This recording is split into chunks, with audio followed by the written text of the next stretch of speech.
ज्या सन्माननीय माजी न्यायमूर्तींना देण्यात आलेला आहे त्या गोष्टीचा मी निषेध करतो, मी धिक्कार करतो। तो जरंगे कितवी पास आहे माहित नाही, ते सुद्धा आता विधानसभेत सांगून टाकलं पाहिजे कितवी पास माणूस आहे तो। जरंगे म्हणतो, जरंगे बोलतो की भुजबळ साहेबांना वेड्याच्या दवाखान्यात नेऊन इंजेक्शन दिलं पाहिजे का रे बाबा? चौथी पासला मेडिकलला ऍडमिशन मिळत नसते जरंगे। कोणत्या तत्वानं बोलतो, कोणत्या अधिकारानं बोलतो? गुन्हे वापस घ्या, चार्जशीटा दाखल करू नका। काढतूस कट्टे सोबते सोबत अटक झालेले सुटका करा। सुटका होत नाही, कोणतं सरकार सुटका करू शकत नाही। डंके की चोट पे सांगतो जरंगे, कायद्यापेक्षा कोणी मोठं नाही। आणि कोणते मोठे अधिकारी जरंगे म्हणजे तेच ना, न्यायमूर्ती शुक्रे आणि न्यायमूर्ती Gaikwad. Sir sir sir sir sir sir sir तेच ना। हे सांकेतिक भाषेत ठरलंय का? जेव्हा हा नुकसान भरपाई तुम्ही शेतकऱ्याला, अल्पभूधारक शेतकऱ्याला द्यायले, शेतमजूर जे छोट्या जात समूहाचे असतात, बंजाऱ्याचे असतील, बौद्धांचे असतील, मातंगांचे असतील, त्यांना काय हा करून हवा खावी, त्यांनी हा करून हवा खावी।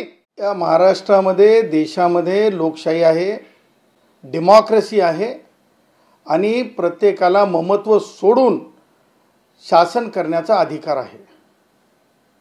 ही राजेशाही नाही ना, इथे हुकुमशाही नाही। परंतु आज आपण जे संविधानाला अभिप्रेत नाही ते करायला निघालोत।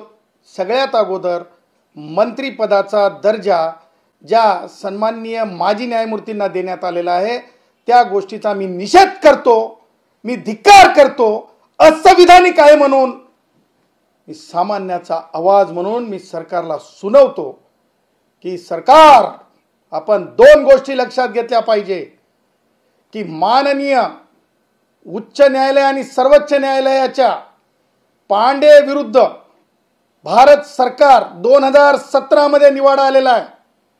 त्याच्यात स्पष्टपणे केंद्र सरकारने आपली बाजू मांडली होती आणि त्याच्यात हे स्पष्ट झालेलं आहे त्या निवाड्यामध्ये की जे विद्यमान न्यायाधीश आहेत, जे विद्यमान न्यायदान करतात, ते सुद्धा मंत्री दर्जाचे नसतील। त्या न्यायदानाच्या प्रक्रियेमध्ये स्पष्ट सांगितलेलं आहे इंडिपेंडन्सी ऑफ ज्युडिशरी आहे, स्वातंत्र्य आहे, परंतु त्याच्यामध्ये जे स्टेटस देण्यात आलेले ते सचिवांचं आहे। स्टेटस जे देण्यात आलेले न्यायाधीशांना सचिवांचं आहे, स्टेटस जे देण्यात आलेले न्यायाधीशांना ते सचिवांचं आहे। ही दस्तूरखुद सत्य परिस्थिती असताना आपण मग माजी न्यायमूर्ती संदीप शिंदे असतील किंवा माजी न्यायमूर्ती शुक्रे असतील, जे म्हणजे मला समजत नाही न्यायमूर्ती संदीप शिंदे हे काय म्हणून काम करत आहेत आणि त्यांना आर्टिकल 338 नुसार एन्क्रोचमेंट ऑफ पॉवर्स हातात घेऊन त्यांना अशा प्रकारचं पाहणी करण्याचा अधिकार आहे का? ते सोशल सायंटिस्ट आहेत का? सोशल सायंटिस्ट नसतील आणि जर तशा प्रकारचे ते त्यांच्याकडून जर कार्यपद्धती केली जात असेल, ते काय नोंदी म्हणे, नोंदी नोंदी नोंदी। अरे बाबूचं काम, कारकुनांचं काम, न्यायदानासाठी ज्या सन्मान्य न्यायमूर्ती म्हणून बसवले त्यांच्यासाठी ठेवलंय का? हे अभिप्रेत आहे का? काय अभिप्रेत आहे भारतीय संविधानामध्ये? भारतीय संविधानामध्ये माननीय उच्च न्यायालय असो की माननीय सर्वोच्च न्यायालय असो, न्यायाधीशांची संख्या जर रोडावली गेली, कमी पडली, तर निवृत्त न्यायाधीशांना सुद्धा बोलवलं जाऊ शकतं। त्याच्यामुळे आयुष्याच्या 4 कॉर्नरमध्ये एक स्वातंत्र्य आहे, एक रुतबा आहे, एक स्टेटस आहे। बाबूगिरीचं काम करण्याचं, कुणबी नोंदी शोधण्याचं काम नाही आहे। आणि मला हे समजत नाही की जेव्हा त्या तत्वात आपण बसत नाही तर तशा प्रकारचा आग्रह बाशिंग बांधून, माझं हे म्हणणं आहे की दर्जा न्यायाधीशांना या याच्यात का ओढलं चाललंय राजकारणामध्ये? तशा प्रकारचा राजकारणी दर्जा देण्याचा काय भीती आहे की बस जस्ट बिकॉज जरंगेंना उठवलं आपण मागच्या वेळेस उपोषणातून म्हणून आपण त्यांना म्हणजे त्या मंत्र्यांच्या दर्जांपर्यंत ज्युडिशरीमध्ये राजकारण आणण्यापर्यंत जाणार आहोत का? हे चालणार नाही। मी स्पष्टपणे सांगतो की जे कोणी न्यायमूर्ती असतील, माजी न्यायमूर्ती, त्या माजी न्यायमूर्तींना ज्यांना राज्यमंत्र्याचा दर्जा घेऊन बसलेत किंवा दिला चाललाय तो तात्काळ थांबवा, अन्यथा सन्माननीय मुख्य न्यायमूर्ती मान्य सर्वोच्च न्यायालय यांच्याकडे आम्हाला तक्रार करावी लागेल. तर राज्य सरकारनं जर तुमची मागणी मान्य नाही केली तुम्ही सुप्रीम कोर्टात जाणार का? प्रश्न असा आहे की अत्यंत साधा आणि तात्विक मुद्दा आहे. लॉ सेटल्ड आहे. अशा परिस्थितीमध्ये ममत्व ठेवण्याचं काही कारण नाही. काय तुम्हाला जे करायचं ते का करत नाहीत तुम्ही? प्रश्न उपस्थित करतो. काय एका जातीची शाही आहे आता? तुम्ही मला सांगा, तो जरंगे कितवी पास आहे माहित नाही, ते सुद्धा आता विधानसभेत सांगून टाकलं पाहिजे. कितवी पास माणूस आहे तो, ते आता विचारतोय आम्ही. त्याला कारण आहे, हक्कभंग होत नाही का? माळी समाजाचे माननीय मंत्री महोदय छगन भुजबळ साहेब आहेत म्हणून त्यांना हिनवणारी भाषा आज ऐकली नाही का? कानामध्ये बोळे गेलेत, डोळ्यामध्ये माती गेली का? काय बोललेत ते? जरंगे म्हणतो, जरंगे बोलतो की भुजबळ साहेबांना वेड्याच्या दवाखान्यात नेऊन इंजेक्शन दिलं पाहिजे. का रे बाबा, 4थी पासला मेडिकलला ऍडमिशन मिळत नसते. जरंगे कोणत्या तत्वानं बोलतो, कोणत्या अधिकारानं बोलतो? या महाराष्ट्रामध्ये संविधान चाललं पाहिजे. संविधानशाही आहे, लोकशाही आहे. इथं राजेशाही, हुकुमशाही आणि जातीची शाही चालली नाही पाहिजे. ही भूमिका आहे आमची. त्याच्यामुळं जे जे काही चुकीचं असेल, हक्कभंग इतर कारणासाठी, इतर जर नेत्याला एक शब्द भ्र बोलला, इतर नेत्यांना भ्र बोलला तर पोलीस स्थानकात तक्रार होते. भ्र बोलला तर पोलीस त्यांना अटक करतात. माननीय नेते मंत्री महोदय छगन भुजबळ यांना वेडा म्हणला, इंजेक्शन द्या, वेड्याच्या दवाखान्यात भरती करा म्हणणाऱ्या जरंगेला कधी देणार आहेत नोटीस? कधी होणार आहे त्याला अटक? विचारताय महाराष्ट्र, विचारताय गुणरत्न सदावर्ते, विचारताय कष्टकरी. अरे काय चाललंय? बागायतदाराला पैसे आणि मजुराला काय? हवा. हे नाही चालत. राज्यात समानता पाहिजे. राज्यकर्त्यांनी कायम सगळ्या जाती धर्माचा. माझं हे म्हणणं आहे की माननीय मुख्यमंत्री एकनाथरावजी शिंदे असतील किंवा उपमुख्यमंत्री असतील, त्यांनी कोणताही निर्णय घेण्याच्या अगोदर मला असं वाटतंय की लॉ अँड ज्युडिशरी असेल किंवा माननीय उच्च न्यायालयाच्या मुख्य न्यायमूर्तींकडं वेळ मागून एखाद्या निर्णय ज्युडिशरीच्या संदर्भानं, त्या तत्वाच्या संदर्भानं घेताना माझी कळकळीची विनंती आहे, एक वेळेस विचार केला पाहिजे अशी भावना आहे. जरांगे पाटील बाबा, आपण जे मागणी करतायत ते गृहमंत्री जे आहेत देवेंद्र फडणवीस जी आहेत आपल्या जवळचे आहेत, त्यांच्याकडून काही स्पेसिफिक मागणी आहे का आपली? मी हिंदुस्थानी आहे. माननीय मुख्यमंत्री एकनाथरावजी शिंदे सुद्धा माझे मुख्यमंत्री आहेत. देवेंद्रजी सुद्धा उपमुख्यमंत्री आहेत. छगनराव भुजबळ सुद्धा आमचे सन्माननीय मंत्री आहेत.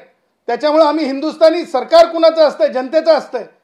आणि म्हणून योग्य मागणी सरकारकडे करणं हा आमचा अधिकार आहे. पक्षाचे सरकार नसतात, जनतेचे सरकार असतात. त्याच्यामुळे जनतेच्या सरकारला, मायबाप सरकारला माझं असं म्हणणं आहे की, आणि विरोधकांना सुद्धा, ते आपले उद्धव भाईजानला सुद्धा मला म्हणायचं आहे, आणि ते काय संजू मामूला सुद्धा मला म्हणायचं आहे की तुम्ही तुमच्यापैकी जर कुणाला वेड्याच्या दवाखान्यात टाका किंवा इंजेक्शन द्या म्हणल्याच्या नंतर काय ते विरोधी पक्षाचा नेता, तो जालन्याचा, काय नाव आहे त्यांचं, ते अंबादास दानवे, त्यांना मला विचारायचं आहे की तुम्हाला सत्ता असो की विरोध असो, परंतु एखाद्याची व्यक्तिगत स्तरावर जाऊन एवढा मोठा अपमान केलेला तुम्हाला चालतंय का? की जस्ट बिकॉज विरोधी पक्षाचे नेते हे मराठा समाजाला मान्य करणारे आहेत, त्या लाईनला मान्य करणार आहेत, म्हणून भुजबळांचा अपमान विरोधी पक्षाच्या पुढाऱ्यांना दिसत नाही का? विरोधी पक्षाचा अर्थ काय? ते हक्कभंग नाही का? की जरंगेला खुली मुभा आहे? असं सुद्धा आम्ही प्रश्न विचारतो. सर, आणखी एक प्रश्न आहे. मनोज जरांगे पाटील, राज्य सरकार अल्टिमेटम दे, 23 तारखेपर्यंत आमच्या मागणी नाही झाल्या तर आम्ही मुंबई भेटी देऊ, कसं बघता त्यांच्या या मागणीकडे? आम्ही याचिका दाखल केलेली आहे. सरकारला याचिका माहिती आहे आणि मान्य सर्वोच्च न्यायालयाच्या संदर्भानं आणि मान्य उच्च न्यायालय मुंबई यांनी दिलेले निर्देश आहेत. ह्यापूर्वी देखील GDP पाडण्याचा अनेक वेळेस प्रयत्न झाला, आणखीन वसुली झालेली नाही. आणि काय जरंगे, परवाची आम्ही सरकारसोबतची चर्चा पाहिली, त्याच्यामध्ये काय बोलतंय जरंगे? गुन्हे मागे घ्या, गुन्हे वापस घ्या, चार्जशीटा दाखल करू नका.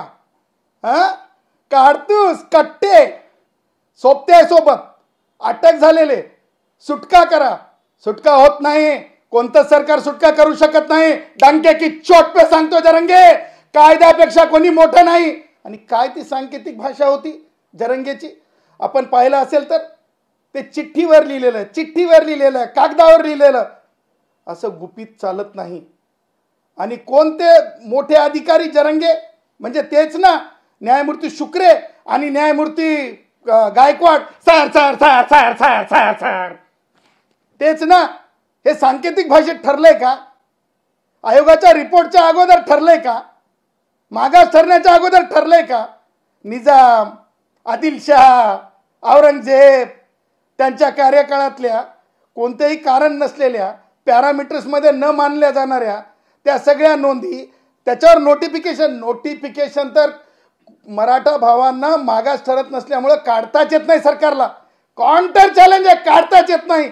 परंतु सरकार जरी तुम्हाला काढता येत नसलं तरी सामान्यातल्या, मग तो म्हणजे सामान्यातला मसनजोगी कुटुंब म्हणजे समाजातला असेल, कुणबी असेल, खरा कुणबी जे मागास ठरतो, त्यासोबत माळी असेल, साळी असेल, धनगर असेल, लोहार असेल, आपलं देववाले असेल, कोणी बौद्ध असेल, मातंग असेल, कोणी असेल, केवळ ते छोटे समूह आहेत किंवा संख्येनं झुडूमशाही करू शकत नाहीत म्हणून त्यांचा अपमान करण्याची मुभा जरंगेला नाही. आज मला हे म्हणायचं आहे.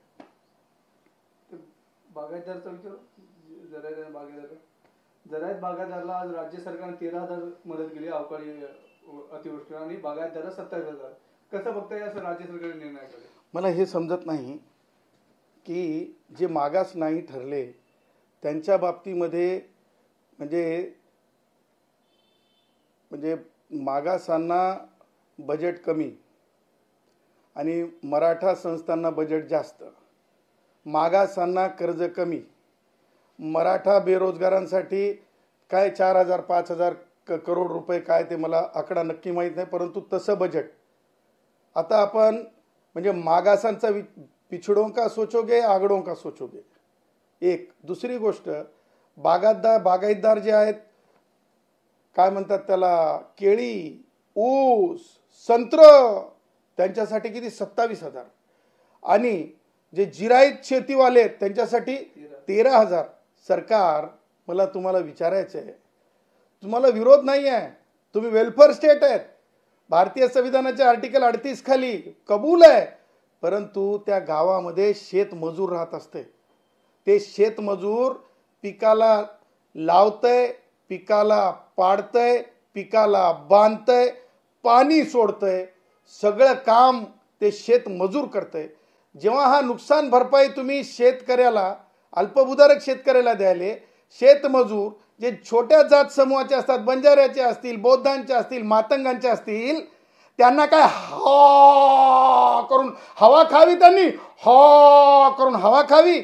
माझं म्हणणं आहे, कळकळीची विनंती आहे तुम्हाला हात जोडून, तुम्ही बागायतदार शेतकऱ्यांचा विचार करू नका, तुम्ही त्या गावातल्या शेतमजुराचा विचार करा.